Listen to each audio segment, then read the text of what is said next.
कि क्योंकि बसंत पंचमी आने वाला है, तो बसंत पंचमी के दिन क्या ऐसा उपाय करना चाहिए जो किन्हीं छात्रों को अगर जो पढ़ाई कर रहे हैं, रिजल्ट नहीं आ पा रहा है या फिर छात्रों को पढ़ाई में मन नहीं लग रहा है, तो क्या उपाय करना चाहिए ऐसी स्थिति में? जी, बसंत पंचमी जो है इस बार 3 तारीख है।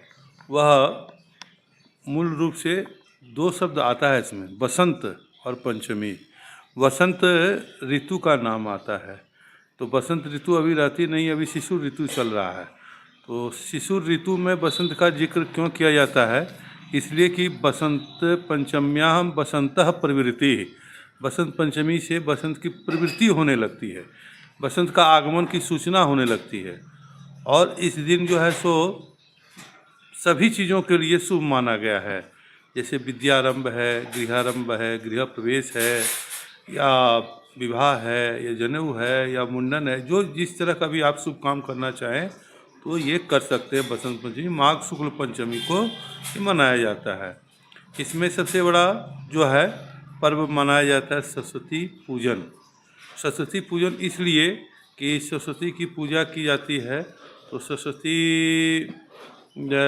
की पूजा विद्या के चाहने वाले विद्यार्थी यानी सभी वर्ग के जो भी ज्ञान प्राप्त करना चाहते हैं उनको बसंत पंचमी में पूजा करनी चाहिए। तो किसकी पूजा करनी चाहिए? तो माँ सरस्वती की पूजा करनी चाहिए, क्योंकि वो वाग अधिष्ठात्री भी है, वाणी की दात्री भी है, विद्या की अधिष्ठात्री है।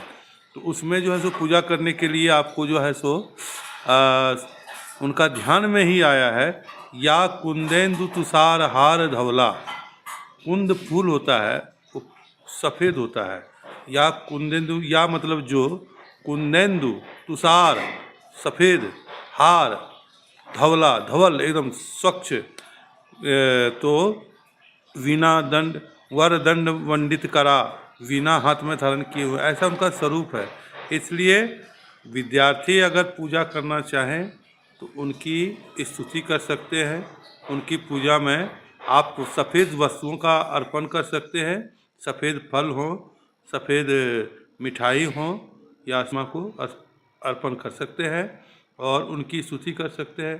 उनकी स्तुति में बहुत सारा स्तोत्र है, जैसे सरस्वती जो है सो सिद्ध स्तोत्र एक है, उसमें कम से कम 60-70 श्लोक आए हैं, उसका पाठ करना चाहिए। या उनका जो है सो उनकी पूजा करनी चाहिए। और उनके ऊपर जो है सो आप बसंत पंचमी सिद्ध मुहूर्त माना गया है। 4 मुहूर्त ऐसा होता है वर्ष भर में, जिसमें सिद्ध मुहूर्त में एक बसंत पंचमी है, और जो है सो एक ये रथ यात्रा है, और एक जो है सो आपका ये श्रावण शुक्ल पूर्णिमा है, ऐसा अक्षय तृतीया है। ऐसा शुद्ध सिद्ध मुहूर्त माना गया है। आप जो भी काम करेंगे उस दिन पूजा करनी ही चाहिए, और थोड़ा बहुत अध्ययन करना चाहिए, और माँ का स्तोत्र आदि करना चाहिए, और इससे विद्यार्थी वर्ग सभी वर्ग इससे लाभ उठा सकते हैं। बसंत पंचमी एक बहुत बड़ा मतलब जो है माघ शुक्ल पंचमी एक बहुत बड़ा पर्व, ऐसे भी ये जो है मकर संक्रांति के बाद ही आता है, उत्तरायण हो जाता है, सब शुभ कार्य भी आरंभ होने लगते हैं, अच्छा माहौल भी रहता है। माँ सरस्वती की पूजा कर सकते हैं छात्रगण।